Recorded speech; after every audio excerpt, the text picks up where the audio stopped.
vayan tomando su lugar. Ya ahorita vamos a dar inicio. Un tema muy interesante, ¿verdad? Muy interesante. No sé, creo que va a bajar el padre también, pero si no, ahorita vamos a darle pie al expositor para que nos comparta el tema muy importante de hoy. ¿Sí saben por qué venimos, verdad? A las pláticas. ¿Por qué creen que se hacen las pláticas cuaresmales? A ver, ¿por qué? Primero, ¿por qué? Como preparación. ¿Para qué? ¿Para qué? Para lo que se va a vivir a partir de la siguiente semana, porque prácticamente, este domingo cerramos. Toda la siguiente semana es la Semana Santa, toda la semana. Entonces, todo esto que toda la semana, acuérdense que hace muchos años vivían la Semana Santa como era, lunes santo, martes santo, todo. Toda la semana, ya no nos le dan más importancia. Sí. Bueno, le voy a dar el micrófono al padre para que haga la presentación y para que dé el inicio. Para la cocina. A ver si puede servir, lo conectas a tu celular para que salga el sonido directo. ¿Está bien? No sé si te sirve. Sí, pero...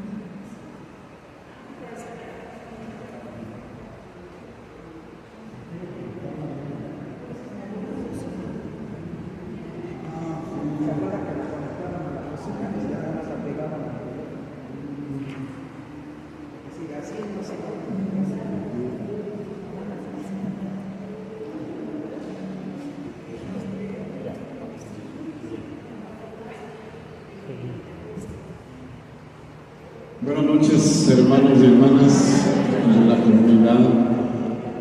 Hoy nos visita en este año 2025 nuestro hermano Luis Sánchez, que se ha preparado intensamente durante algunos años en la escuela pastoral de nuestra diócesis de Zahualcóyotl de Juan Pablo II. Ha llevado esta formación y también pues se ha interesado un poquito sobre la Sábana Santa, en el estudio de la Sábana Santa, y ahora quiere transmitirnos en este inicio de los santos ejercicios cuaresmales de nuestra parroquia de Señora de Guadalupe, Metro Tercera Sección. Así es de que pues ahora viene a compartirnos todas sus reflexiones que ha tenido a bien y ahora nos las transmitirá. Espero que a cada uno de nosotros nos sirva para realizar también nuestro acompañamiento en medio del dolor, de la angustia gloriosa de nuestro Señor Jesucristo para la salvación de las almas. Vamos a dar inicio pues en el nombre del Padre, del Hijo, del Espíritu Santo. Señor Dios Todopoderoso, te pedimos que ilumine nuestros corazones, nuestro entendimiento, nuestras voluntades para poder captar y entender cuánto sufriste por nosotros, que tu redención se llegue a cada uno de nuestra comunidad. Te lo pedimos por Cristo nuestro Señor, en el nombre del Padre, del Hijo y del Espíritu Santo. Bien, los dejo con nuestro hermano Luis. Gracias. Muchas gracias, muy buenas noches. Pues gracias por su asistencia. Hoy vamos a aprovechar precisamente estos 2 días para tratar de comprender un poco mejor el valor, la importancia que tiene la Sábana Santa en la historia de la Iglesia. Este es un tema al que le he dedicado ya prácticamente 28 años, ¿sí? Entonces, es un tema que actualmente estoy renovando, un tema que trato de profundizar. Ahora, con motivo del próximo jubileo de la redención en el 2031, ¿sí? Es importante tratar de profundizar en todos aquellos aspectos relacionados con la vida, la pasión y la muerte de nuestro Señor Jesucristo. Entonces la sábana santa es una de esas reliquias que nos permiten precisamente iluminar cómo fue esos últimos momentos de nuestro Señor Jesucristo. ¿Sí? Una de las verdades de fe que profesa la Iglesia, toda la comunidad cristiana, es la encarnación del Hijo de Dios, y esa encarnación implica que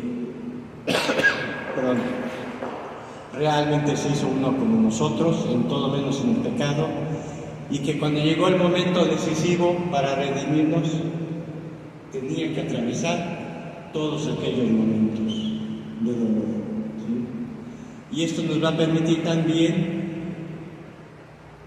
comprender que verdaderamente el Hijo de Dios nos entiende en nuestro sufrimiento, en nuestros dolores físicos, en nuestros dolores morales. A veces pensamos que por ser Dios a Él no le costó nada, realmente no entiende nuestro sufrimiento. Y meditar la pasión, ¿sí?, que es uno de los temas muy importantes en la vida de la espiritualidad, nos sirve precisamente para poder asociarnos a ese sufrimiento redentor, compartir y unir nuestros dolores, nuestros sufrimientos al sufrimiento redentor del Hijo de Dios.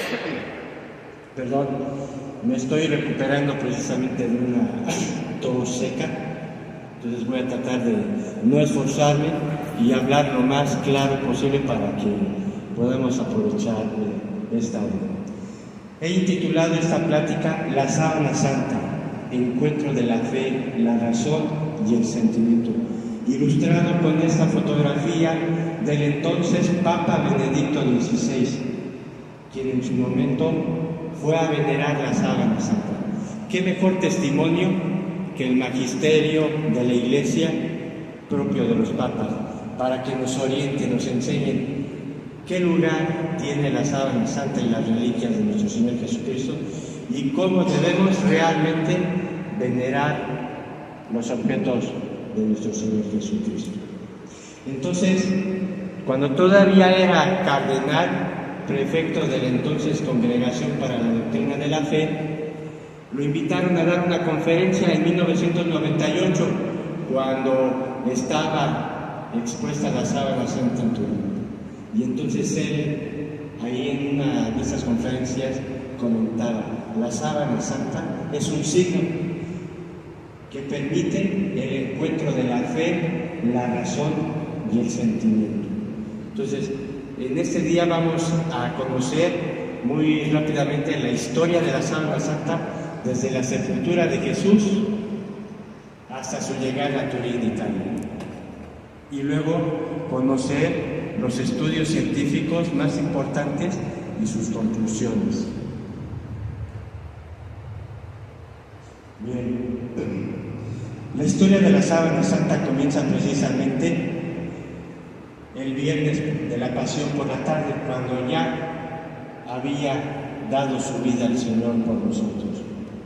Según las costumbres judías, no podía quedar un cadáver crucificado o colgado, debía de ser inmediatamente sepultado. ¿Por qué? Porque no podía contaminar la tierra que Dios había dado a su pueblo.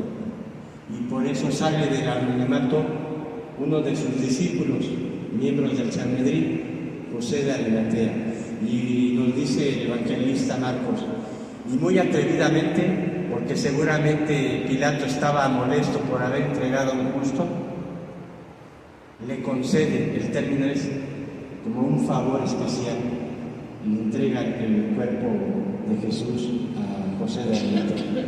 Este lo baja de la cruz, lo traslada al sepulcro, y ahí se emplea, de acuerdo al relato de los tres sinópticos, Mateo, Marcos y Lucas, una síndone o sábana. En español le llamamos sábana. La sábana es un lienzo largo, como vemos aquí en este cuadro, en el que se colocó primero la mitad de la tela y encima la espalda de nuestro Señor Jesucristo. Rodeando su cabeza, después cubrió la parte frontal con un solo lienzo o sábana. En griego, que es el texto en que se escribió en los evangelios, se llama sinón. En latín se tradujo como sínodo. En inglés es el término actual, shroud. ¿Sí? Y entonces con estos términos nos referimos a la sábana santa. En francés utilizan un término que se ha venido equivocando, sudario. Sudario propiamente es un lienzo más pequeño para cubrir el rostro o para limpiarse cuando uno está sudando. Por eso de ahí la raíz de sudor, ¿sí? Es muy importante entonces distinguir cuáles fueron los lienzos empleados para la sepultura de nuestro Señor Jesucristo. ¿Sí? Entonces, José de Arimatea bajó el cuerpo de la cruz, lo llevó al sepulcro y ahí usó una sindón en griego, sindón en latín o sábana en español. Entonces, el término sindón significa una tela larga que podía cubrir todo el cuerpo, envolverlo, ¿sí? Pero también el evangelista San Lucas usa el término osonia cuando el día de la resurrección, ¿sí?, menciona que los apóstoles fueron al sepulcro y encontraron los osonia en griego, linteamen en latín o lienzos. Osonia es un término griego, gracias, que precisamente hace referencia a uno, a dos o varios lienzos, ¿sí?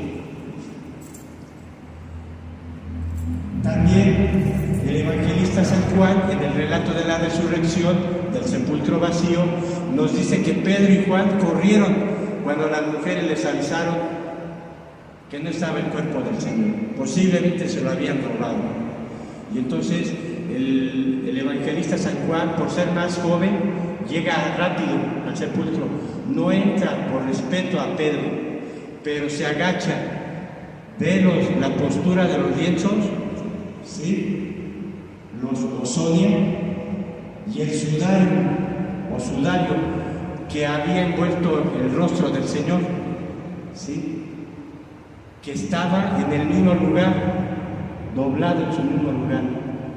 Y para el apóstol San Juan, dice el Evangelio, y entonces vio y creyó, porque hasta entonces no habían entendido de que Jesús debía de resucitar de entre los muertos, ¿sí?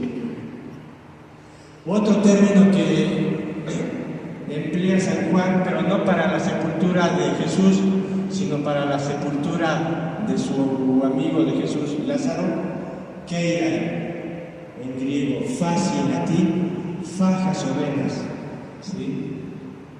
Porque en el relato de la resurrección de Lázaro les dice todavía Jesús a los que estaban con él, ayúdenlo para desatarle esas fajas o vendas, porque lo habían amarrado, ¿sí? En el caso de la sepultura de Jesús no era necesario.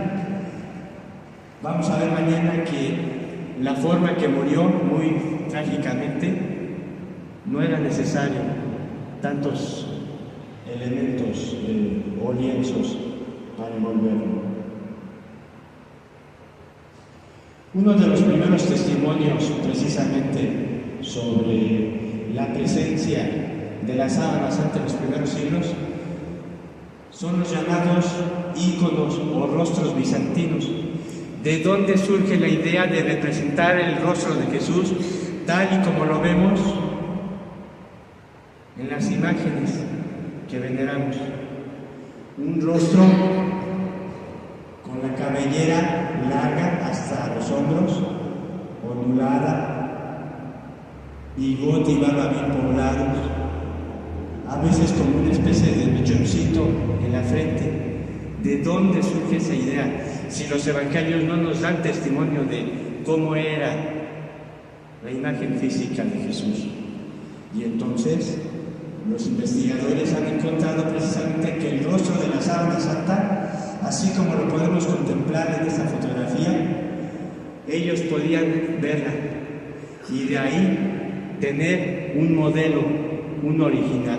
Si la tradición había conservado la sábana santa y las demás reliquias de la pasión, entonces al conocer la presencia de la imagen, sobre todo del rostro, entonces tenían un modelo por el cual poder representar el rostro de nuestro Señor Jesucristo. Y es que las primeras imágenes, sobre todo en Roma, eran tipo Apolo, tipo romano, también tipo griego, joven y verde como el buen pastor, de acuerdo a los relatos del Evangelio. No. Tuvo que haber habido una influencia a partir del siglo VI para empezar a representar, como en este icono, en una monedita de casi 1 centímetro de diámetro y que tiene todos los detalles que nos muestra la sábana santa. El cabello ondulado, dividido, que cae hasta los hombros, ¿sí? El bigote, la barba bien poblada, un espacio todavía entre los labios y la barba, los ojos muy anchos, como de búho. Lo mismo las cejas bien pobladas, anchas, ¿sí? Una especie de ángulo sobre la frente, por encima de las cejas.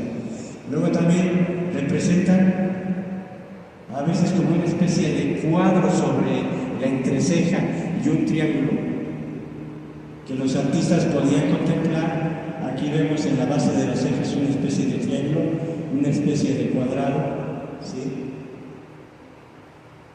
Y que los artistas, estamos hablando de los primeros siglos de la sábana santa, que no se mostraba, no se exhibía por ser una reliquia sagrada, santa, y solo en momentos especiales. De ahí que se conservara con mucho amor, con mucho respeto.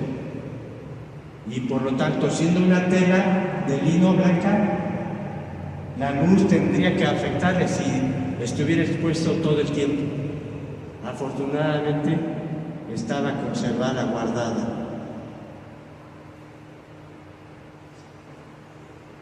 ¿Qué detalles encontraban entonces los artistas?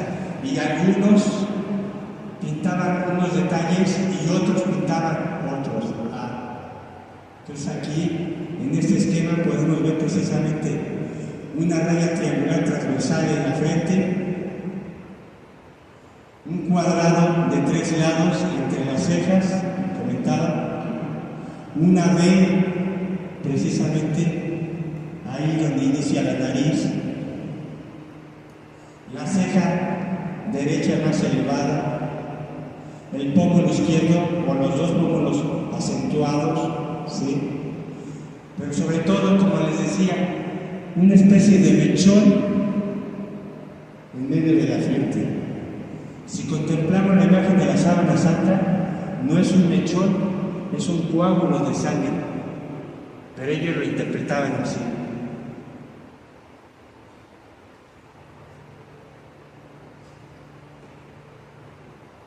Es precisamente en el sur de la actual Siria, la antigua Edesa, hoy Urfa de Turquía, cuando se va desarrollando una leyenda en cuyo contenido se menciona la existencia de un rostro, de un mantelito que había tocado el rostro de Jesús y que había grabado su imagen.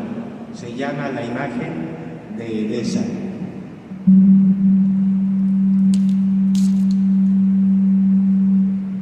Esta imagen,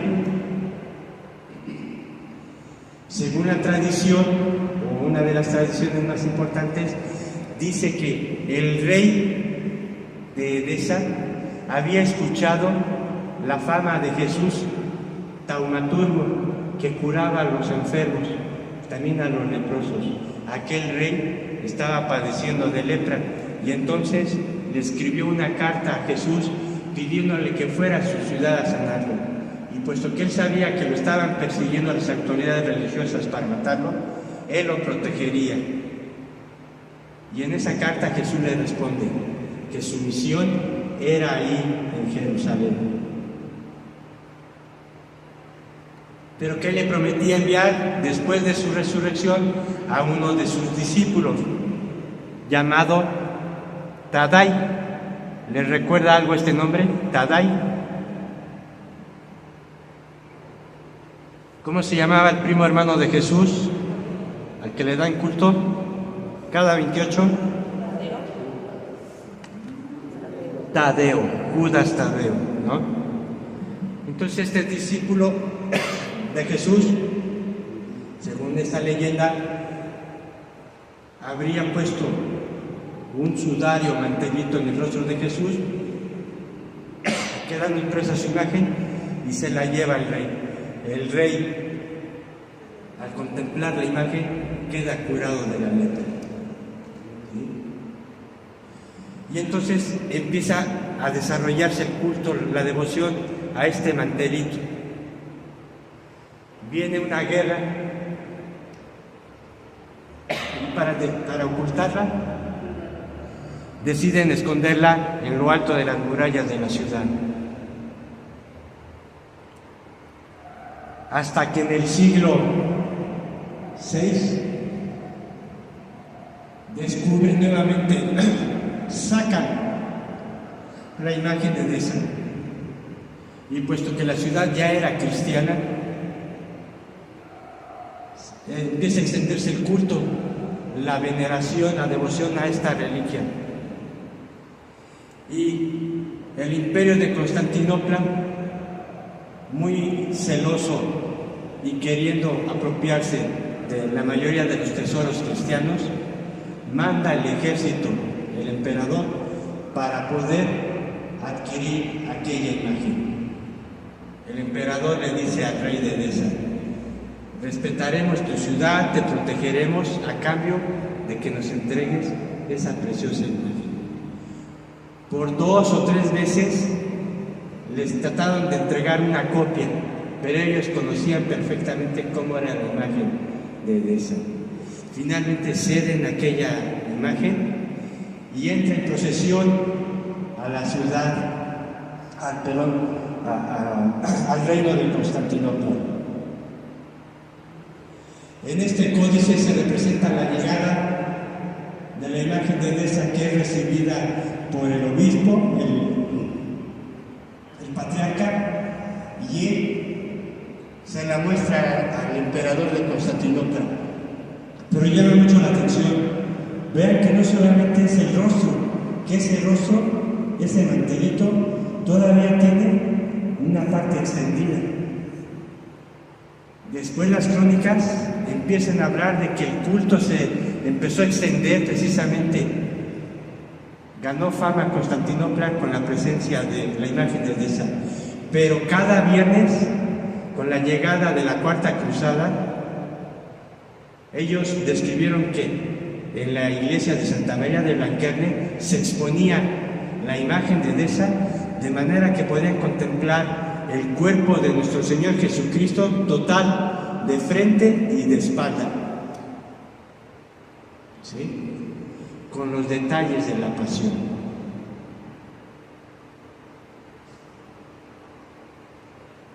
Pues bien, hasta que se desata un saqueo en 1204 por parte de los cruzados en Constantinopla, se llevaron muchas reliquias, pero también se llevaron la sábana santa. Y la mayoría de esos objetos permanecieron guardados. ¿Por qué? Porque el Papa de aquel siglo y de aquellas fechas había escrito una carta condenando precisamente cómo había sido posible que los cruzados hubiesen saqueado aquellas iglesias que pertenecían a sus propios hermanos. Bien. Otro testimonio que encontramos de la imagen de la sábana santa es en este códice llamado Códice Pral de Bulgaria. Lo fechan entre finales de 1190 a 1195. Hay una lámina en la que se representan dos escenas: la unción y el amortajamiento de Jesús y la visita de las mujeres al sepulcro. Vean la postura del cuerpo, tal y como se contempla en la sábana santa, con los brazos cruzados, desnudo. ¿Sí? Y luego, la escena del sepulcro vacío, vean aquí la tela larga. Hasta como que le pone énfasis el artista, el dibujante, con la trama de la tela, tal como se puede contemplar en la sábana santa. Vamos a hablar más adelante del tipo de tejido. Pero un lado, la parte exterior de la tela está blanca, mientras que la parte interior tiene cruces rojas. ¿Por qué será? ¿Qué quiso representar el artista? ¿Perdón? La sangre de nuestro Señor, la sangre de la pasión que cubrió y que tocó la tela por la parte interior. Bien, aquí nuevamente, entonces vemos que para la sepultura del Señor emplearon efectivamente una sábana, se representa el cuerpo desnudo, y no solamente los brazos cruzados, sino como se contempla en la imagen de la sábana santa, nada más se ven 4 dedos, a excepción del pulgar. Quiere decir que el que representó esta escena conocía perfectamente la imagen de la sábana santa. Otro dato interesante, cuando representa la tela, una serie de agujeros en forma de L en la tela, ¿sí? 1, 2, 3, 4. Quiere decir que está reproduciendo también una serie de marcas de fuego, de agujeros en la tela de la sábana santa que se sigue conservando en la actualidad. Esto ya nos da un dato de tipo histórico de la antigüedad y de la presencia de la sábana santa por el oriente. Hay otra serie también de imágenes que representan la sepultura de Jesús, que se llama epitafio. Representan a Jesús al momento de colocarlo en el sepulcro con los brazos cruzados, tal y como se representa la sábana santa, ¿sí? Las heridas de los clavos, no en las palmas, sino a nivel de las muñecas.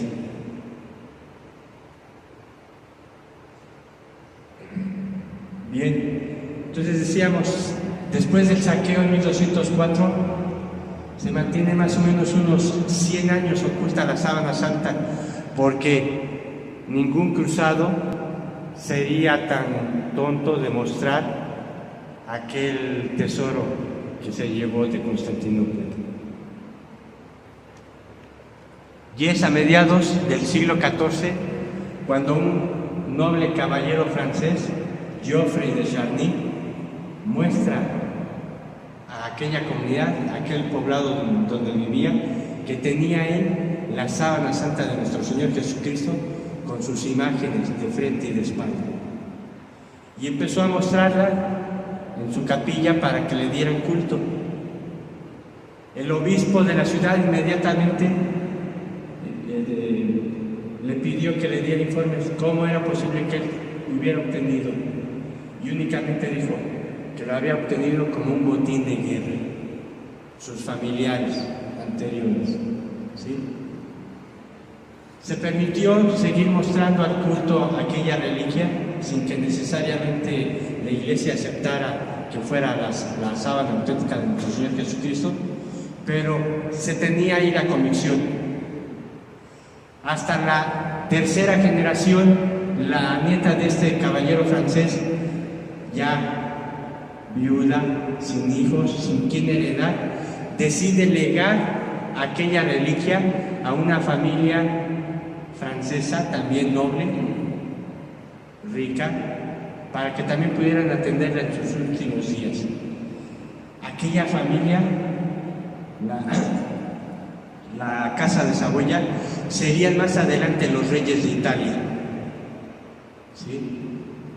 Pues bien, la sábana santa pasa entonces de Lirey a Chambéry. Miren, aquí vemos un medallón donde se muestra precisamente la sábana santa y sus imágenes, los escudos de la familia a la que perteneció cuando públicamente se muestra. Bien, entonces esta noble familia de Saboya construye una capilla para la sábana santa, y detrás del altar principal, aquí vemos que se conserva el hueco donde se guardaba la sábana santa. La sábana santa se doblaba en 48 cuadros, ¿sí? Primero a lo largo se estiraba, se doblaba a la mitad por lo largo, luego otra vez a la mitad, y luego ya en varias partes. En total se guardaba 48 dobleces en un relicario de plata detrás del altar principal de la capilla, protegida por un enrejado de hierro. Y en la noche de 1532, siendo la capilla totalmente de madera, se desata un fuerte incendio. Aquí vemos precisamente en forma esquemática cómo estaba protegida por una verja de hierro. Y un religioso franciscano con 2 asistentes arriesgando su vida, a punto de caerles el techo de madera todo quemándose, ¿sí? Echaron baldes de agua para poder sacar de entre las rejas ya calientes el relicario, y lograron salvar la sábana santa. No se atrevieron, pensaban lo peor, a abrir aquel relicario. 2 años después, una comisión nombrada por el obispo pidió que se examinase. ¿Por qué? Porque precisamente después del incendio empezaron los rumores de los protestantes calvinistas. La sábana santa había quedado destruida por el fuego. Si se mostraba una nueva sábana, no sería más que signo de que habían pintado una reliquia falsa. Pues bien, aquella comisión de conocedores de la sábana santa que se había mostrado en varias ocasiones confirmaron de que la sábana santa se había conservado, pero notaron que una de las esquinas había sido perforada por una gota de plata. La plata se funde a 960 grados. Imagínense lo que era la intensidad de calor, ¿sí? Afortunadamente también había ausencia de oxígeno, porque el fuego siempre se da cuando hay oxígeno. Puesto que no había suficiente oxígeno, no pudo expandirse el fuego en la tela. Pero también los baldes de agua se echaron desde la otra esquina, desde esta esquina, empapando casi la mayor parte de la tela. Vamos a ver cómo esto ayuda a reconocer lo extraordinario de la sábana santa. Y entonces el obispo pidió a la comunidad de clarisas de Chambéry que restauraran la sábana santa en 15 días. Ellas usaron trozos de corporal para remendar aquellas zonas perforadas por el fuego y también por otra serie de líneas de quemaduras. 4 monjitas, entre ellas asistidas también por la Madre Superiora, dedicaban tiempo a la oración en la capilla y luego ya el tiempo que tenían para remendar el lienzo de nuestro Señor Jesucristo. Pero la ciudad entera también iba pedía permiso para acercarse y venerar la sábana de nuestro Señor Jesucristo.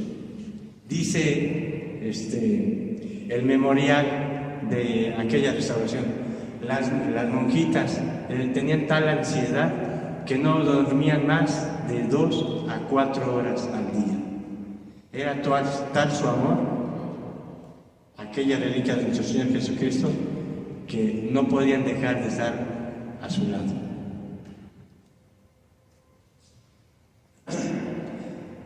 En síntesis, el recorrido de la Sábana Santa entonces comienza en Jerusalén con la sepultura de nuestro Señor Jesucristo.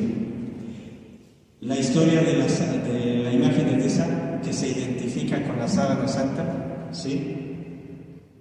Y luego, cuando es llevada también al imperio de Constantinopla, hoy Estambul de Turquía, ¿sí? Y luego ya de ahí, cuando desaparece con la Cuarta Cruzada y aparece en Lille, en manos de aquel caballero francés, ¿sí? Luego la Casa de Saboya, que adquiere en compraventa la Sábana Santa, le construye esa capilla, pero luego van a trasladarla a Turín. ¿Por qué?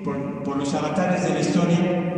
Chambéry no era una ciudad segura y tienen que atravesar los Alpes para llevarse todas sus posesiones más importantes, entre ellas la Sábana Santa, a la ciudad de Turín.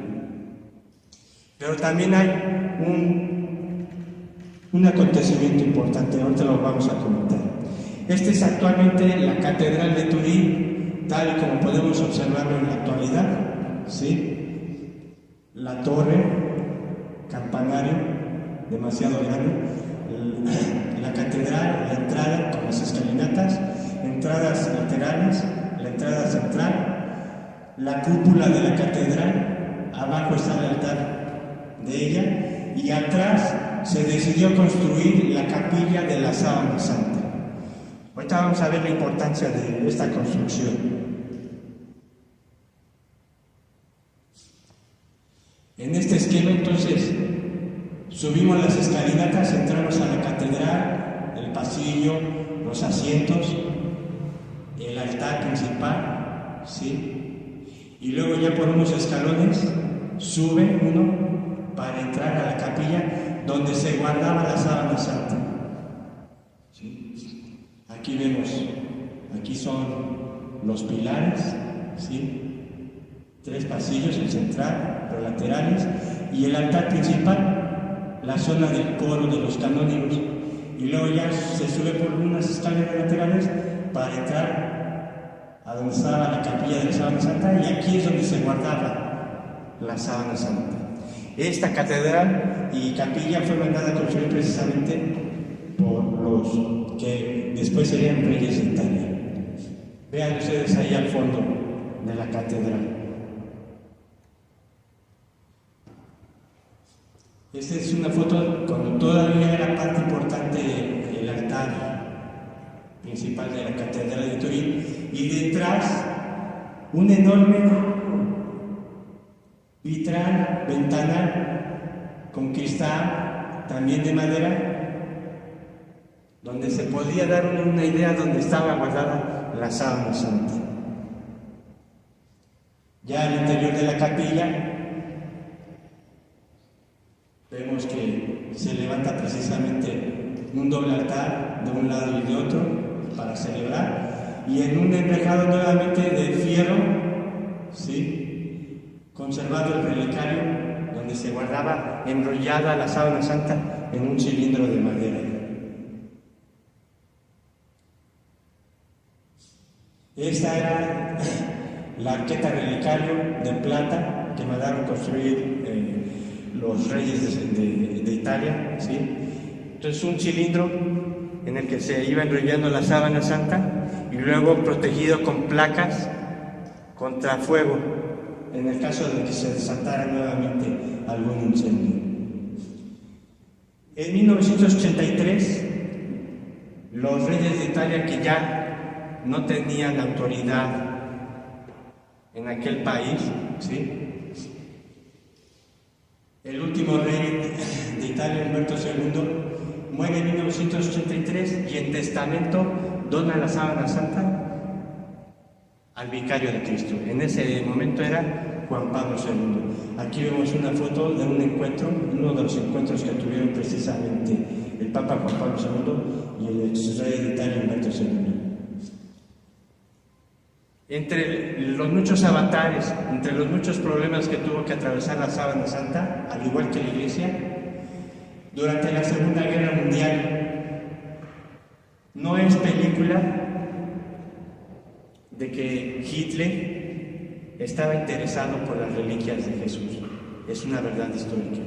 Y una de las principales era la sábana santa. Y había mandado a uno de sus generales para que fuera por ella. Pero la Iglesia ya estaba enterada y entonces se había preparado para que se llevara la sábana santa y quedara custodiada por unos monjes benedictinos al norte de Italia, perdón, al centro de Italia, ¿sí? Y entonces solamente el superior y el sacristán sabían de la presencia de la sábana santa, que había sido colocada ahí en el monasterio, abajo del altar, ¿sí? Y sus compañeros nunca supieron. ¿Recuerdan aquella frase de nuestro Señor Jesucristo en el Evangelio de Mateo? Al final del Evangelio: yo estaré con ustedes todos los días hasta el fin del mundo. Si la Segunda Guerra Mundial parecía el fin del mundo, sobre todo allí en Italia, que padecían la guerra, ¿sí? Aquellos monjes que rezaban por el cese de la guerra y no se daban cuenta que su Señor estaba ahí en medio de ellos cuando estaban orando. Termina la Segunda Guerra Mundial y el arzobispo de Turín va en procesión por aquel objeto. ¿Y cuál fue la sorpresa de los monjes cuando su superior les dice: hermanos, hemos podido conservar, proteger la sábana de nuestro Señor Jesucristo? Y el obispo nos va a hacer el honor de mostrarnos, poder contemplar unas horas la sábana de nuestro Señor Jesucristo. Y todos ellos quedaron conmovidos. Sus plegarias no solamente habían sido escuchadas, el Señor realmente estaba con ellos. Otro difícil momento para la sábana santa. El 24 de febrero de 1993 se decidió construir un adecuado mecanismo para protegerla, no solamente del fuego, sino también de cualquier atentado. Y entonces se construyó precisamente esta vitrina blindada con 3 vidrios de 4 centímetros de grosor, ¿sí? Y un mecanismo al que se le tenía que dar vuelta con una llave, de manera que para poder abrirse y poder sacar la sábana santa, el vicario se tardaba 1 hora, ¿sí? Y entonces se decidió construir este relicario temporal. ¿Por qué? Porque la capilla de la sábana santa iba a restaurarse. Se iban a cumplir 100 años de la primera fotografía que se había tomado a la sábana santa. Por lo tanto, había que remodelar, restaurar. Y ya se estaba terminando de remodelar toda la catedral y la capilla. La capilla ya nada más tenía las estructuras metálicas y vigas, polines de madera. Ya la instalación eléctrica había sido renovada, todo estaba nuevecito. Faltaría entonces ya pocas semanas para poder quitar todas esas estructuras, todos esos polines, esa madera, y así poder inaugurar o reinaugurar la capilla de la sábana santa.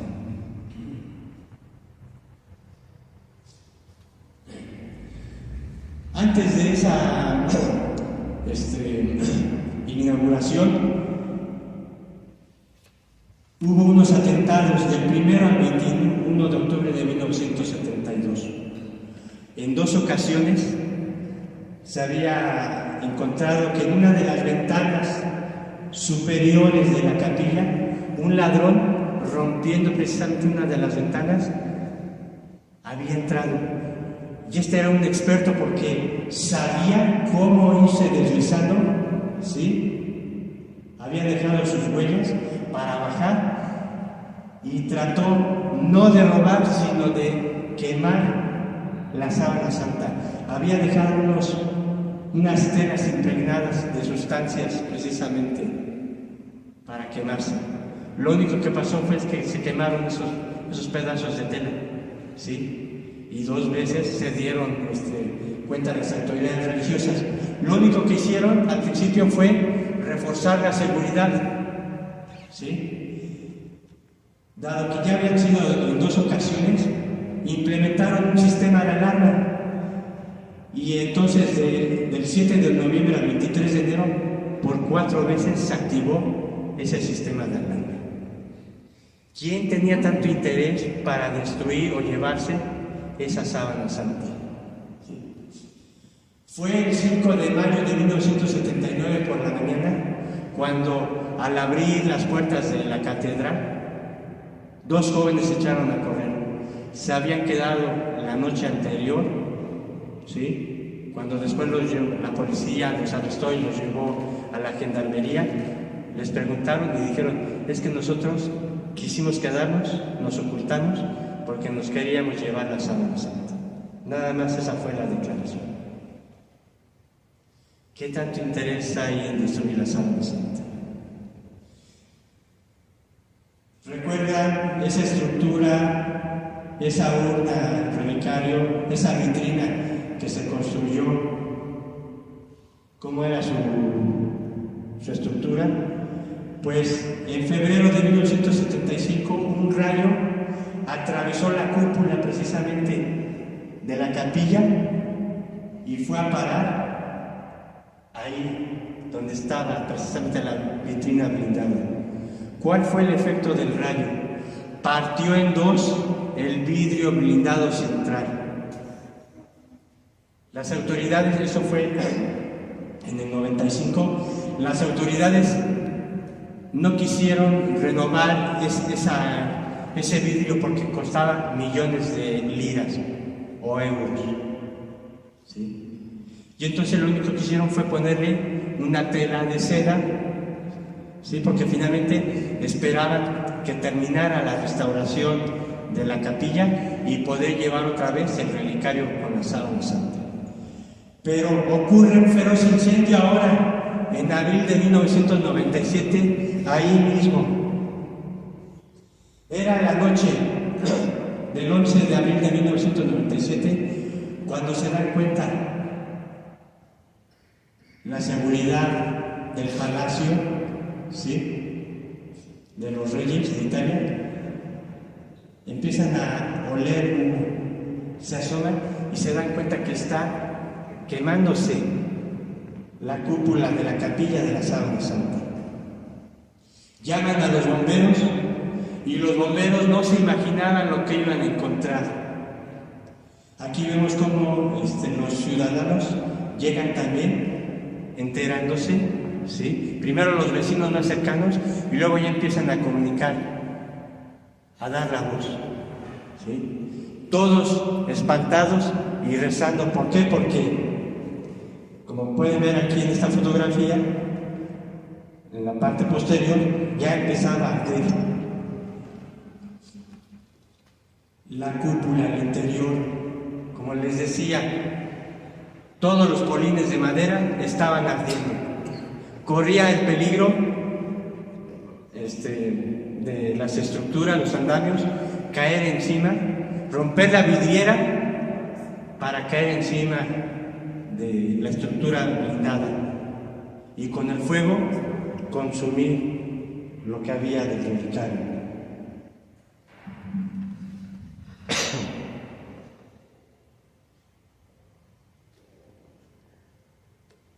Los bomberos, muy temerarios, sabían que estaban arriesgando su vida, y el jefe de bomberos, Mario Trematore, le dijo a sus compañeros: si queremos salvar la sábana santa, él se declaraba ateo, sindicalista de izquierdas, ¿sí? Pero él sabía el valor que tenía la sábana santa para la ciudad y para la Iglesia universal. Y entonces le dijo a sus compañeros: lo único que podemos hacer es tratar de romper los vidrios blindados, ¿sí? Pero uno por uno, porque en cualquier momento esas estructuras pueden caernos encima. De que nos muramos todos a que se muera solamente uno va a estar ahí tratando de romper esos vidrios de 4 centímetros blindados, y luego le toca el turno a otro. Así lo estuvieron haciendo. Primero pudieron romper el primer vidrio externo, y luego con esas pinzas que llamamos las pinzas de ¿qué? Con la que abren los carros, pinzas de la vida, terminaron de jalarlo. Y entonces el jefe de bomberos con un mazo empezó a golpear precisamente la parte donde estaba guardado el cofre relicario. Y después de 100 mazazos pudieron él y sus compañeros sacar el relicario y llevarlo a la entrada de la catedral. Ahí vemos precisamente la manera como van cargando. Cuando la ciudad contempla finalmente que pudieron rescatar la sábana santa, rompen en llanto. El jefe de bomberos lo entrega a la policía, y la policía se lo entrega al arzobispo de Turín. Nunca supieron durante casi un año dónde fue conservado la sábana santa. ¿A dónde fue conservado la sábana santa? Ahora le tocó a un convento de religiosas para tenerlo guardado nuevamente ahí en su capilla, debajo del altar. Nuevamente nada más, la Madre Superior era la que sabía. Y aquellas monjitas no se esperaron el cumplimiento de aquella frase del Señor: tengan sus lámparas, ¿qué? ¿Por qué? Porque no saben el momento y la hora en que va a llegar el Señor, ¿no? Y ellas seguían cumpliendo su misión, rezaban su liturgia ahí en el altar, en la capilla. Ya cuando llega el momento del reconocimiento, bueno, antes, primero, luego al día siguiente, hubo un reconocimiento de especialistas científicos que conocían la sábana santa para ver que el fuego no hubiese afectado a la sábana santa. Efectivamente, no le pasó nada. El cardenal decide llevarlo, le pide a la Madre Superiora que guardara, custodiara ahí la sábana santa, pero no faltó la ocasión en que aquella superiora fuera precisamente de noche para rezar delante de la sábana santa. Y habían puesto las autoridades civiles un sistema de alarma para prevenir por si había algún movimiento. Y varias noches, al principio, se activó esa alarma. Y iban las autoridades civiles. Le preguntaban: ¿qué pasó? Es que venimos a rezar delante del Señor, ¿no? Bueno, ya pasó el tiempo, fue el cardenal de Turín a llevarse la sábana santa y les mostró en una ostensión breve la sábana santa, dándoles gracias por haber custodiado a su Señor durante ese tiempo. La sábana santa se encuentra a un lado actualmente en la catedral. Por debajo era el palco de los reyes de Italia, y en esta parte ahora se construyó un nuevo relicario en donde se guarda, ya no doblada o enrollada, sino extendido, ¿sí? De manera que cuando vayan ustedes a Turín, ahí me cuentan, ¿sí? O si quieren me llevan, no hay problema. Las vitrinas, los vidrios también son blindados, hay un reclinatorio y ahí uno puede estar un tiempo rezando delante de la sábana santa.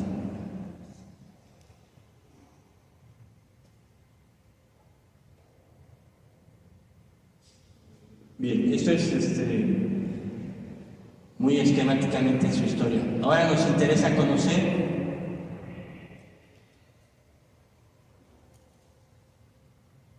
igual brevemente su historia. ¿Qué nos dice?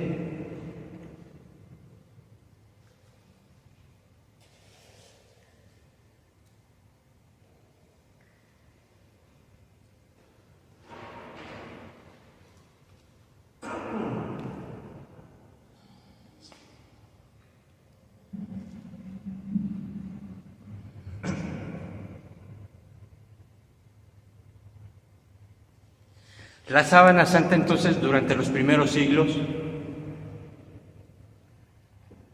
hasta el siglo XVI todavía, XVII, siempre tuvo un valor de culto, de manera que en 1506 el Papa Julio II instituye la fiesta de la sábana santa, ¿sí? Que actualmente ya es una fiesta de valor, memoria libre. Se puede celebrar, si se desea o no, el 4 de mayo. ¿Sí? Así que,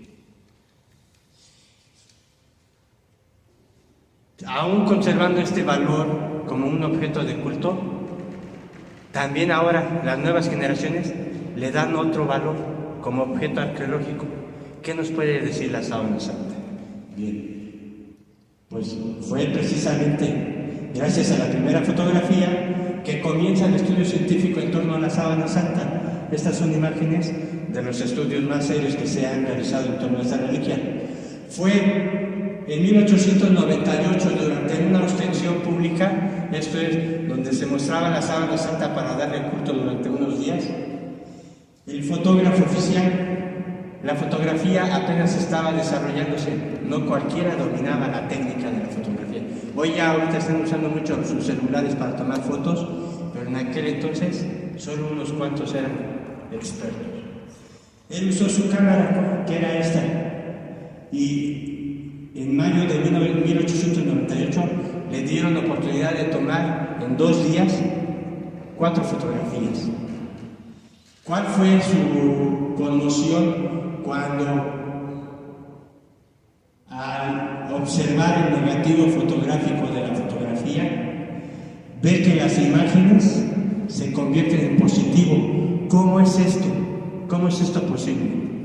Esto es lo que despertó el interés científico, ¿sí? Abreviando, entonces, después de esa primera fotografía, cuando la iglesia debería de haberse alegrado, fue dentro de la misma iglesia quienes negaban que fuera posible esto, ¿sí? Entre ellos un jesuita inglés, un canónigo francés, pero curioso, un científico ateo, Yves Delage, presentó sus investigaciones en la Academia Francesa de Ciencias. Cuando sus compañeros empezaron a oír de que para él esas imágenes correspondían a los relatos de la pasión de Jesús y que por lo tanto esa imagen no era sino de Jesús de Nazaret, empezaron a gritarle, a regañarle: usted se ha vuelto en contra de la ciencia. Y todavía se acostumbraba a redactar un breve resumen de esas presentaciones para publicarlas en una revista científica, y le dijo al redactor: le prometo que no voy a publicar nada de lo que usted nos acaba de decir. Pues él, teniendo contacto con otros científicos directores de otras revistas, publicó un artículo y decía: si se hubiese tratado de algún personaje histórico fuera de alguna religión, un faraón, un Sargón, un Aquiles, nadie hubiera puesto objeción, pero por tratarse de Jesús de Nazaret se exaltaron, ¿sí?, las opiniones. Yo no encuentro todavía ningún problema porque existan todavía vestigios históricos de Jesús de Nazaret.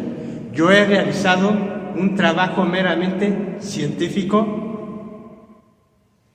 sin que mi opinión personal a favor o en contra influyera en mi trabajo.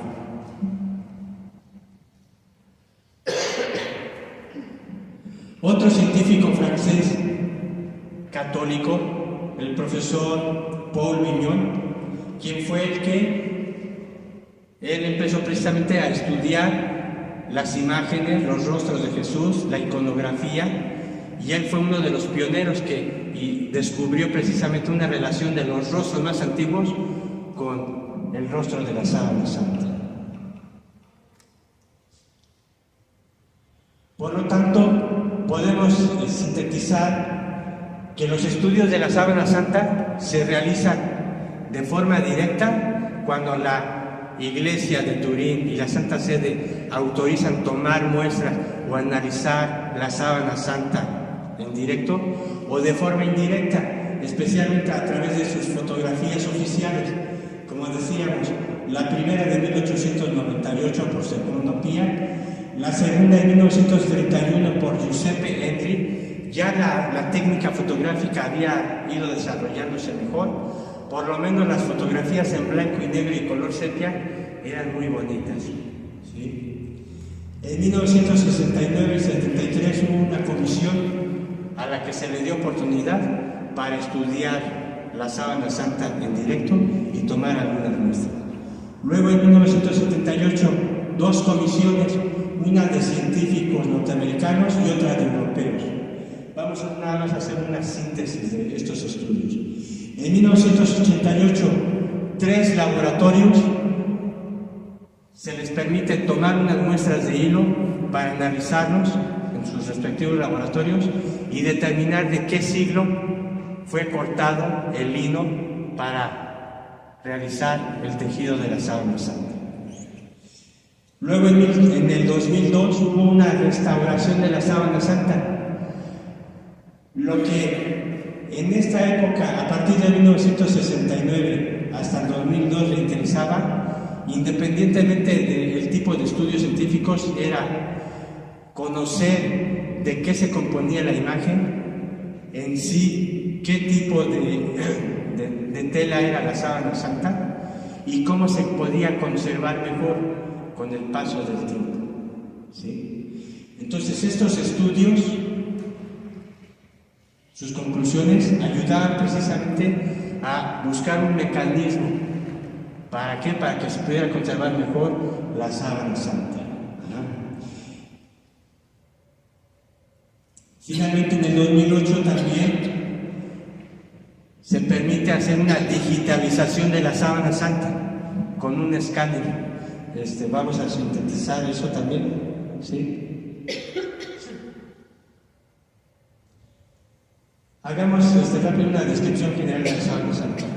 Poner atención porque lo que vimos ahorita va a permitir comprender lo que relatemos mañana sobre la pasión de nuestro Señor Jesucristo. La sábana santa, después de la restauración del 2002, mide actualmente 4 metros 41 centímetros de largo por 1 metro 13 centímetros de ancho. Podemos contemplar la doble línea de las quemaduras producidas por el incendio de 1532. Afortunadamente no pudieron afectar la doble imagen de frente y de espalda de nuestro Señor Jesucristo.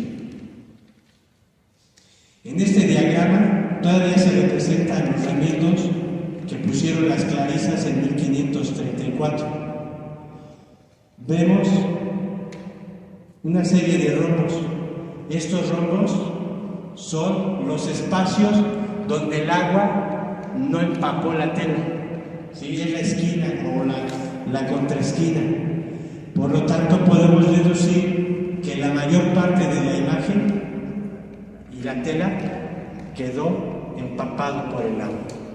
Esto ya resulta un experimento precioso para establecer la autenticidad de la imagen de la sábana santa. Los científicos, en base a estas quemaduras y dobleces, establecieron para que cada que se describa en un estudio alguna zona de la Sábana Santa, se divide en 4 zonas longitudinales y 12 zonas verticales. A su vez, cada cuadro se divide en 4 partes, se lee en el sentido del reloj. Así, cuando los científicos tomaban muestras de sangre, por ejemplo, del área del costado, y además describían en qué parte tomaron la muestra. ¿Sí? Esto se trata precisamente de usar un lenguaje científico. ¿Qué es lo que han concluido los científicos tras observar la tela? Ya desde la segunda fotografía, mediante aumentos, se pudo observar el tipo de tejido. Se llama sarga de 4, en espiga de cereal o espina de pescado. Vean ustedes la forma en que va ondulando. Efectivamente parece una espina de pescado o un cereal, ¿sí? Una espiga de cereal. También fotografías, ¿sí? A partir de los estudios de 1978, con aumentos de hasta 750 aumentos, pudiendo ver las fibras de la tela, se ve precisamente cómo hay suciedad ya por la antigüedad. Este tipo de suciedad es el que se encuentra también en telas de hace 2000 años.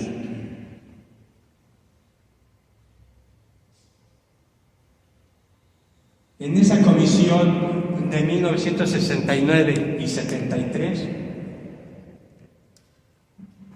se le pidió a un científico, un criminólogo suizo, Max Frey, quien primero, como especialista, constató que las fotografías tomadas en 1969 reflejasen con fidelidad la tela. Pero luego vio con su microscopio que sobre la tela pues había polvo. Le pidió permiso a las autoridades para llevarse parte de ese polvo a sus laboratorios y analizarlo. Él, como botánico, pudo distinguir distintos pólenes que se depositaron en la tela cada que era expuesto públicamente. ¿Cuál fue la conclusión de este estudio?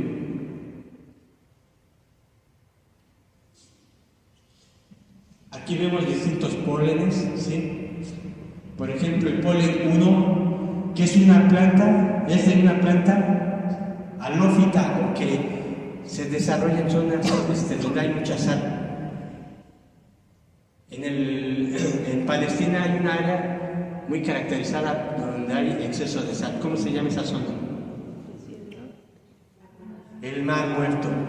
Ahí hay plantas que no pueden reproducirse si no se adaptan a la condición geográfica, ¿sí? Entonces, ese es un ejemplo. Luego, otras plantas que rodean también Jerusalén.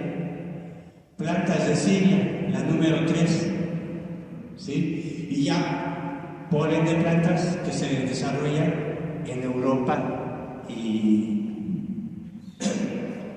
Turquía. Una síntesis entonces del recorrido a la luz del polen en la Sábana Santa, que confirma lo que nosotros vimos en la historia, ¿sí? La Sábana Santa inicia con la sepultura de Jesús. El tiempo que estuvo ahí en Jerusalén y sus alrededores, ¿sí? Tuvo que contaminarse de polen de esa área. Luego, cuando fue llevado a Edesa, y mencionado como el mandillo de Edesa, también se contaminó de polen de esas plantas que exclusivamente se reproducen en esta zona, ¿sí? Hasta 18 tipos de polen de plantas se encontró. Y luego, cuando es llevado a Constantinopla, hasta 14 pólenes de plantas que crecen exclusivamente en esa zona. Y luego ya es natural que encontrara, ya con la historia oficial, a partir del siglo XIV, polen de plantas de la zona de Europa Central.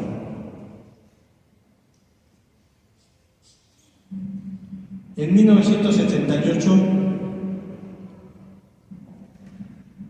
la Iglesia permite a 2 comisiones de científicos, una de científicos norteamericanos dirigidos por este científico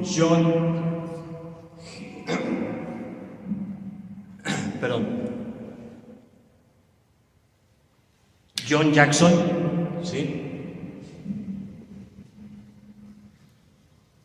Y un miembro del grupo europeo, el profesor Max Frey, y aquí en medio Luigi Gonella, quien era el asesor científico del cardenal de Turín, quien le orientaba sobre lo importante que era este tipo de estudios y sobre todo para orientarlo que tuviera un trato digno, la reliquia.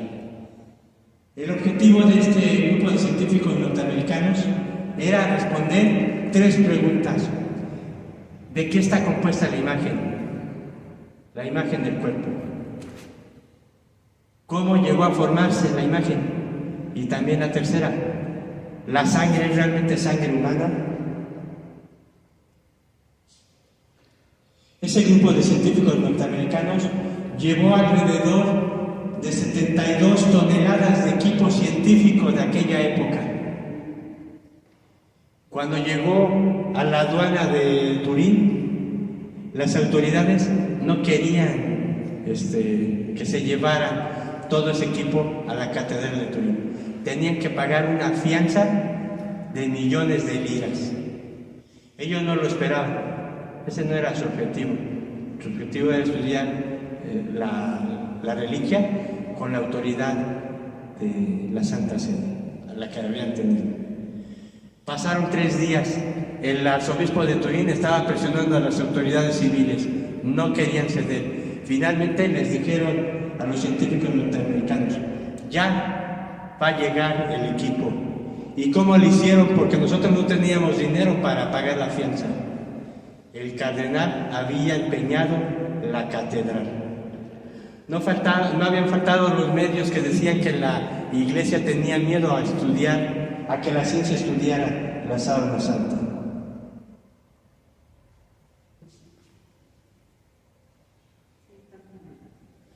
Vemos el momento en que el camión llega con el equipo, pero no había montacargas para bajarlos y meterlos.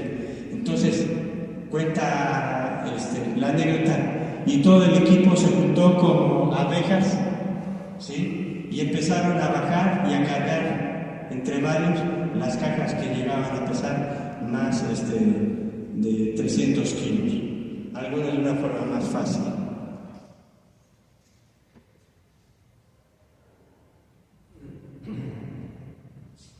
Bien, en lo que llegaba el momento después de la ostensión de 1978, tendrían 5 días para estudiar la sábana santa, ¿sí? Aquí vemos al coordinador del equipo norteamericano, John Jackson, reunido con sus compañeros, y estaban esperando a que le confirmaran cuánto tiempo, cuántas horas tendrían y días para poder hacer estudios directos a la sábana santa.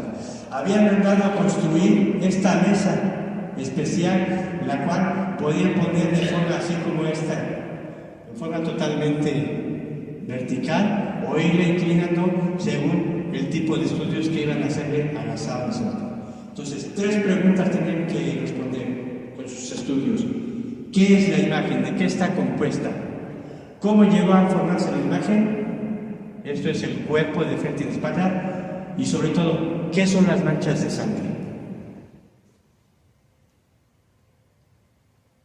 Al término de la ostensión de 1978, ya por la noche les avisaron: ahí viene. Y como si fuese un cortejo fúnebre, tapado con una tela roja de Holanda, iban con la sábana santa, ¿sí?, sobre una tabla. La colocaron en una mesa para prepararla precisamente para su estudio.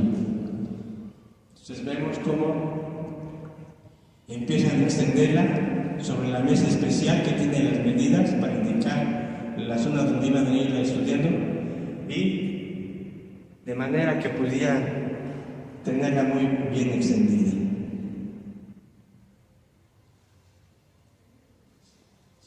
Vean ustedes la seriedad, el uso de guantes para evitar contaminar la tela, aunque ya había sido tocada. durante los siglos anteriores en las ostensiones, algunos obispos, solamente los obispos podían tocar directamente la sábana santa. Mañana vamos a comentar ese punto muy interesante, ¿sí? Aquí vemos también cómo mediante esta reja especial podían indicar con los cuadros las zonas de donde tomaban muestras de la sábana santa. Primero tuvo oportunidad el equipo de científicos europeos de 10 horas para tomar muestras a la sábana santa. Aquí el doctor Max Frey nuevamente, mediante una cinta adhesiva, la colocaba sobre la tela, la doblaba sobre sí mismo y la llevaba a sus laboratorios para confirmar lo que su estudio anterior en el 73 había detectado, la presencia de pólenes de distintas áreas del Mediterráneo, ¿sí? Otro estudio importante del científico, el doctor Pierluigi Bologna, quien tomaba muestras de hilos con sangre para analizarlos en su laboratorio y poder establecer si era efectivamente sangre humana y también a qué grupo. Aquí vemos a uno de los científicos norteamericanos que también, mediante sus lentes y lupas, ¿sí?, o aumentos, cortaba fragmentos de hilo, tanto de la imagen como de áreas limpias y áreas de sangre, para así poder llevarlas a sus laboratorios en Estados Unidos. También se tomaron micro y macro fotografías para poder establecer precisamente con aumentos la diferencia entre la imagen y la tela. También se tomaron fotografías con diversas frecuencias de luz. Esto para estos especialistas es muy importante porque todos los cuerpos reflejan la luz de distinta manera. Y por ejemplo, si es una pintura, la luz refleja distinto de otro tipo de materiales. La sangre refleja la luz de distinta manera que si fuese una pintura.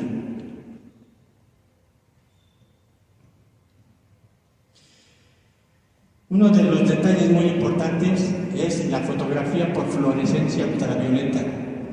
Esta es una fotografía normal, se proyecta la luz y vemos que se puede evidenciar la imagen tal cual como la contemplamos normalmente. Pero luego, una fotografía por fluorescencia ultravioleta es otro tipo de onda de luz. Se pierde la imagen, pero las manchas de sangre se pueden observar. Quiere decir que la naturaleza de la imagen es distinto de la sangre. También se le pidió permiso y la autoridad de Turín, sí, lo confirmó, para que el forro que habían cosido las monjitas en 1534 para darle más fuerza a la tela, se descosiera una parte y por medio de ese espacio meter una sonda, una cámara, y así poder ver el reverso de la tela.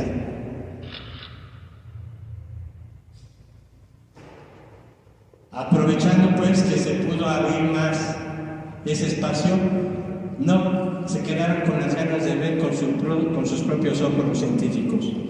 ¿Y qué comprobaron? Que en el reverso de la tela la imagen no ha pasado, lo único que ha traspasado es la sangre, ¿sí? Y naturalmente tenían que registrarlo con fotografías.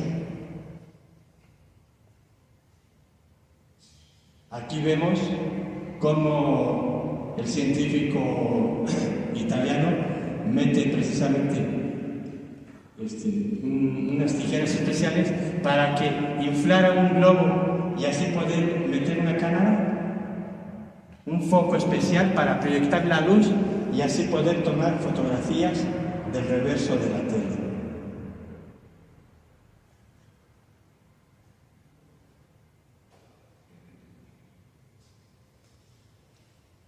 Aquí tenemos fotografías por luz contrastada. Esta es la imagen de frente y de espalda de la sábana santa. Por donde se abrió, donde se descosió, se metió una luz, se prendió el foco y entonces, ¿qué es lo que se puede observar? se pierde la imagen, pero no las huellas de sangre. Como les decía, esto confirma de que la imagen es una cosa distinta a la tela y a una pintura habitual.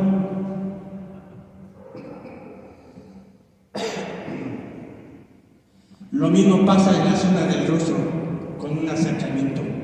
Aquí la luz es proyectada de frente, se ve la imagen de la sábana santa, el rostro, el pecho, la sangre de la corona de espinas, de la herida del costado, los azotes, pero al proyectar por el reverso una luz normal, se pierde la imagen y solamente se pueden contemplar los coágulos de sangre.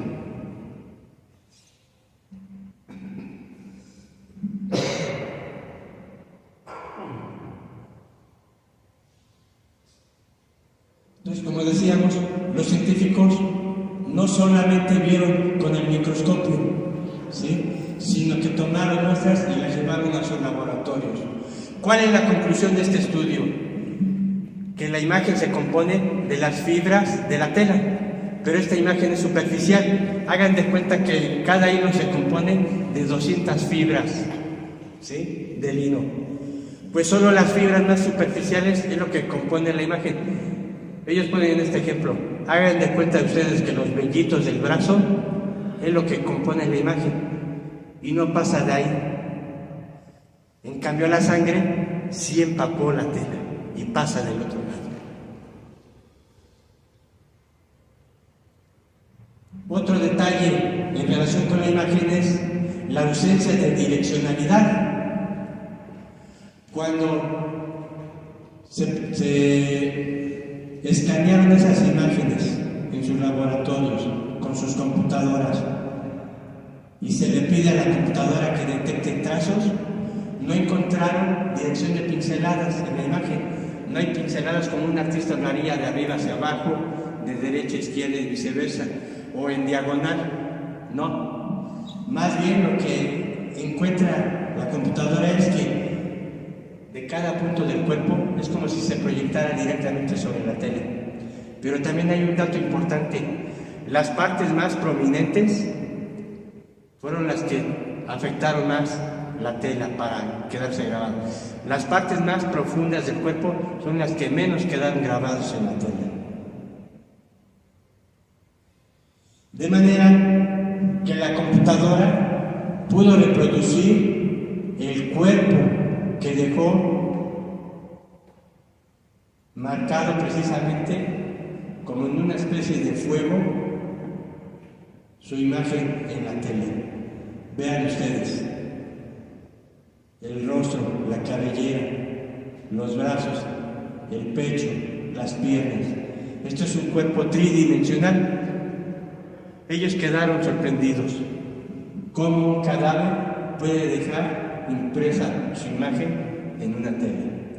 Entonces, conclusión de sus estudios: hay ausencia de direccionalidad, no hay pinceladas como un artista pretende que pudiera haberla reproducido. Hay tridimensionalidad, que es lo que vemos aquí. Hay superficialidad, solo las fibras más superficiales de los hilos conforman la imagen.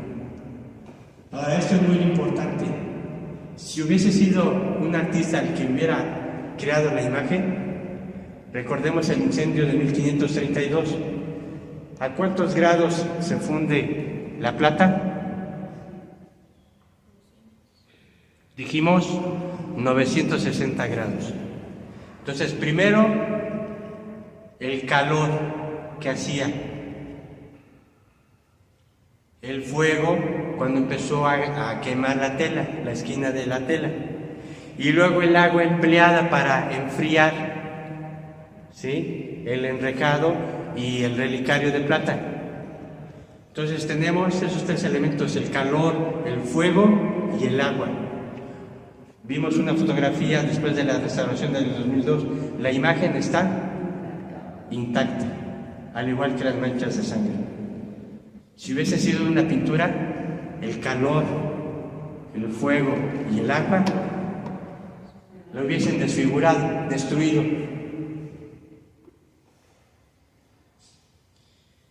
De las conclusiones sobre la sangre, ¿sí?, el grupo de científicos norteamericanos se lo llevaron al doctor John Heller, protestante, que a él le llamó la atención. Estos científicos que están investigando una reliquia. Yo soy cristiano y yo no creo en reliquias ni en imágenes. Y le decía el director del grupo: a mí no me interesa su creencia, a mí me interesa su capacidad para analizar muestras de sangre. Yo quiero que me diga si en estas muestras usted identifica presencia de sangre. Fue un reto, no para su fe, para su capacidad científica. Y después de varias semanas invita a otro amigo, un exalumno especialista en química sanguínea: necesito que me ayudes, estoy todavía con duda.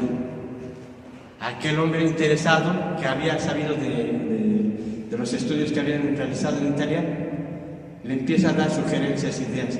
Emplearon distintas pruebas y su conclusión es: la sangre es efectivamente sangre humana y del grupo AB. Lo mismo que habían concluido los científicos europeos, ¿sí? Pero sobre todo, los científicos europeos habían detectado presencia de mirra y aloe, que es lo que habían empleado en la sepultura de nuestro Señor Jesucristo. ¿Quién fue el que llevó una mezcla de mirra y aloe? ¿Quién? Nicodemo, que ayudó a José de Arimatea, ¿no? Es lo que le dice el evangelista San Juan. Y después llega Nicodemo, quien también era discípulo oculto del Señor, y había llevado una mezcla de mirra y aloe, alrededor de unos 32 kilos y medio. Gracias a esos estudios y fotografías, también otro científico italiano, Giovanni Tamburelli, pudo reproducir con sus propias computadoras la tridimensionalidad de la sábana santa. Pero ahora también pidió algo importante: que reprodujera en el rostro las lesiones en 3 dimensiones. Luego que nada reprodujera la zona del rostro con sangre. Vean ustedes. Que limpiara lo más que pudiera las heridas, los golpes y la sangre. Luego ya nada te pidió que coloreara con negro la carne. Podemos ver. Yes. Podemos ver entonces un acercamiento al rostro más natural del Señor en las sábanas.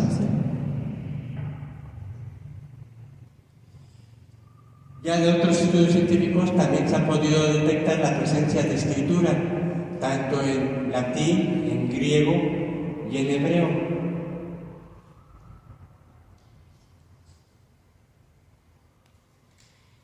Del estudio del carbono 14, aquí vemos entonces custodio de la sábana santa, el cardenal Anastasio Ballesteros, quien en compañía de los que habían dirigido los estudios del carbono 14, según sus resultados, la sábana santa había sido hecha entre 1260 y 1390. Los críticos decían: este ya es un testimonio de que es medieval, es del siglo XIV, en el momento en que públicamente aparece la sábana santa. Pero estaban olvidando los estudios anteriores, la presencia del polen. Si la sábana santa, desde que apareció en el siglo XIV en manos de aquel caballero francés, jamás había salido ni de Francia y luego cuando pasó a Italia, ¿cómo es posible que tuviera contaminación de polen de plantas que se reproducen exclusivamente en Siria y en Palestina? Se les olvidó eso a los críticos de la sábana santa. Ya no digamos lo que habíamos comentado hace poco: el incendio de 1532, el fuego, el calor, el agua, no destruyeron la imagen, esos que critican la historicidad de la sábana santa, no han querido reproducir una pintura de la sábana santa en una tela de lino y reproducir ese mismo incendio de 1532 para ver qué dice. En el 2002, la Iglesia decide sustituir aquellos remiendos que fueron colocados por las clarisas de 1532 por manos de una experta textil en tejidos antiguos que había sido directora precisamente de un museo de tejidos antiguos y restauradora. ¿Sí? ¿Qué es lo que se pretendió durante 2 meses, entre junio y julio del 2002? Eliminar los parches y la suciedad que se había acumulado a lo largo de los siglos. Este es un ejemplo. Cuando se quitó uno de los parches, vean todos ustedes, esto es suciedad y quemaduras de 1532.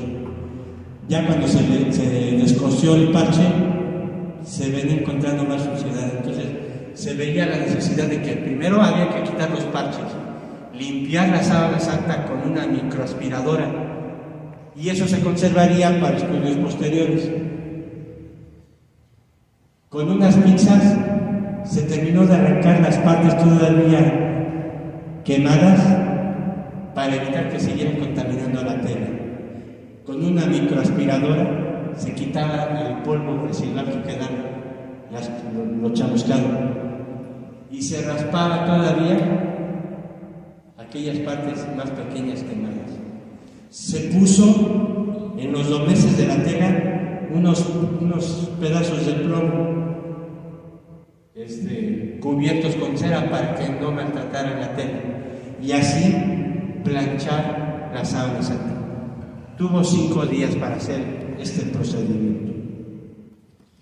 Todo aquello que recogieron con la microaspiradora, según el lugar, se fue guardado en frasquitos y luego en un contenedor para que así posteriormente se hicieran estudios con eso.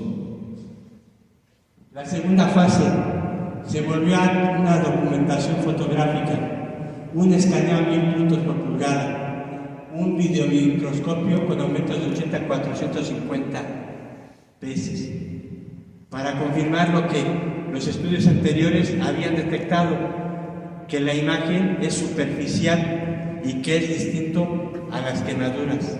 ¿Sí?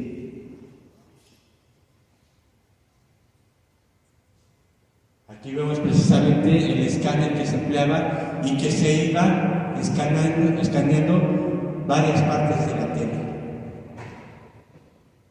Pero también se hizo un escaneo tanto del frente como del reverso, y entonces en el reverso se confirma lo que ya habían detectado en el 78. No hay imagen en el otro lado de la tela, solamente la hazaña. Eso es ciencia. Lo que un científico comprueba, otros científicos posteriormente van a comprobar. La tercera fase, igual, en pocos días, ahora la restauradora y su compañera tenían que coser otro forro de lino también, ¿sí?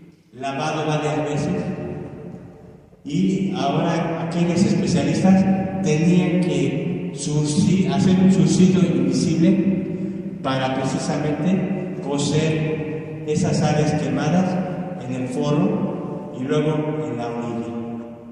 ¿Cuál fue el resultado? Bueno, ven ustedes también ahí en las fotos aquellos plomos, ¿sí? Para poder alisar las arrugas que se habían ido acumulando a lo largo de los siglos.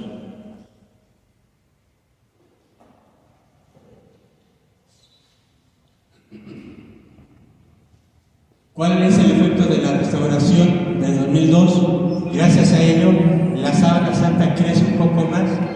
Actualmente mide 4 metros 41 centímetros de largo por 1 metro 13 centímetros de ancho.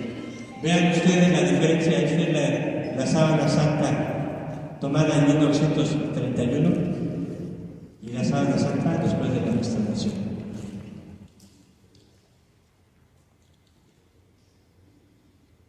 El entonces cardenal de Turín, Severino Pauleto, informa después los resultados de esa restauración.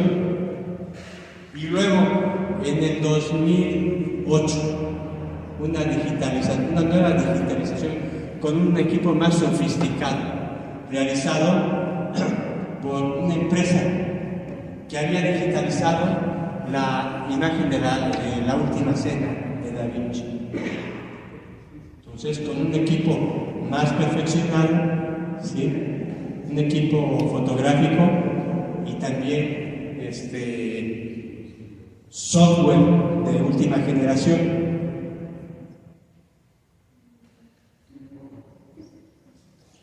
En total, el escaneo se realizó 1.649 fotografías. Hagan de cuenta ustedes del tamaño de una tarjeta de crédito.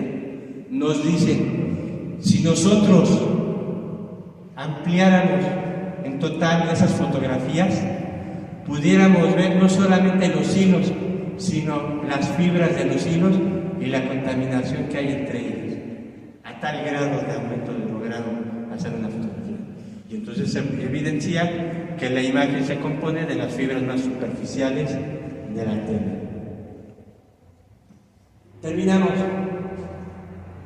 El último estudio, con permiso de las autoridades de Turín y del Vaticano, fue en el 2009, donde un especialista tomó video en alta resolución, hoy que ya se tienen cámaras con alta resolución, de manera que hay una preciosa toma del rostro, donde hay una toma general y luego va haciendo un aumento. Se va encontrando uno con la punta de la nariz, de manera que llega hasta los hilos y se pierde la imagen, ya no se puede contemplar. Esto confirma lo que la ciencia ha encontrado. La imagen es superficial, ¿sí? Y que solo se encuentran en las fibras más superficiales de la tela. ¿Qué conclusión sacamos de estos estudios? La imagen es una imagen extraordinaria. Nos dice la tradición, la imagen se formó al momento de la resurrección. Pero mañana ya hablaremos de este tema. La pasión, muerte y resurrección a la luz de los evangelios, la medicina y la sábana santa. ¿De qué manera? Cada uno a su manera nos va hablando de este bello testimonio. ¿Por qué es importante que estemos mañana y que invite a su familia, a sus conocidos?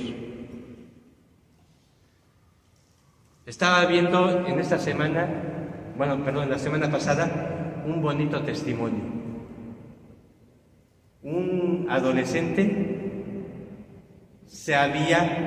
había terminado su bachillerato en Estados Unidos y había pedido muy seriamente en el micrófono, cuando dijeran fulanito recibe su diploma, su certificado de bachillerato, agradece a la niña fulanita, gracias a ella. ¿Por qué? Porque en el reportaje decía, cuando él era un bebé de 10 meses, ¿sí?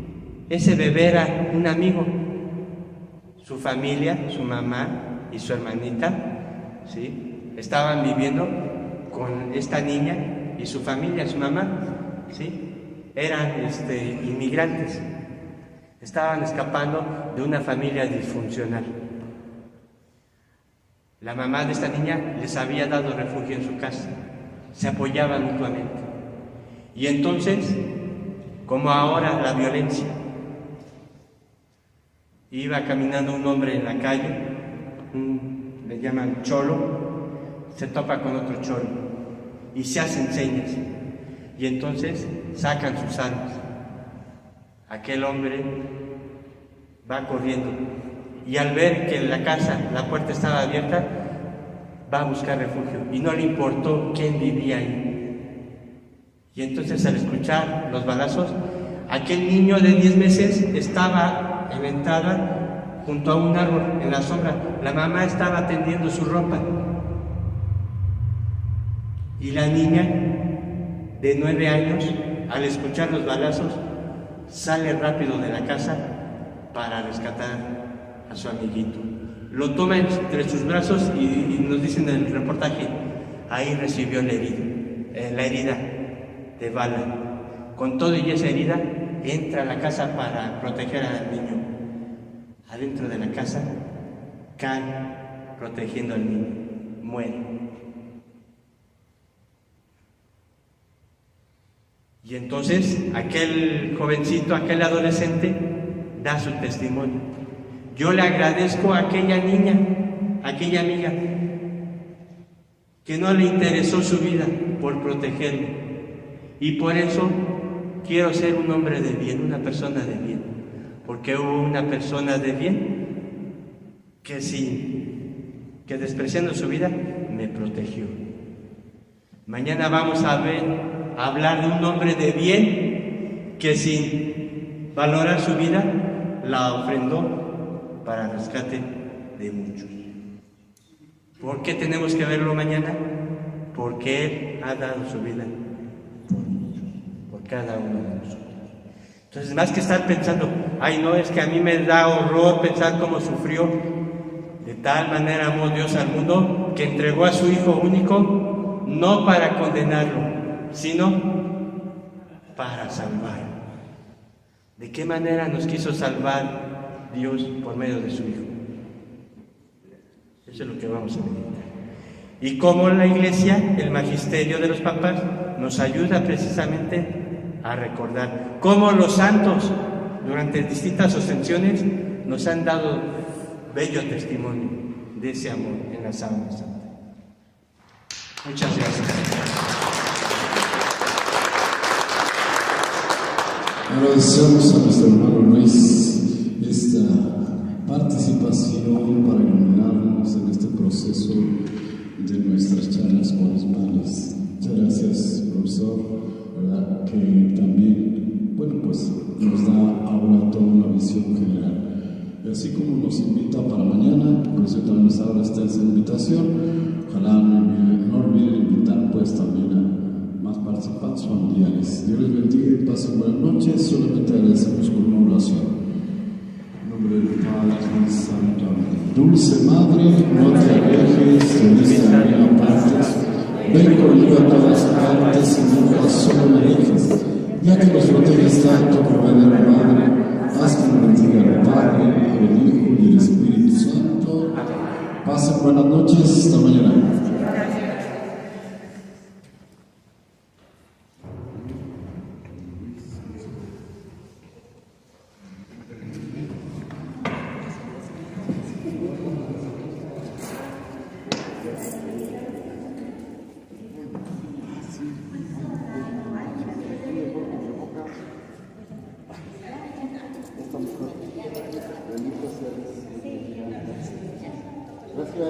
Sí, acá estaba quedando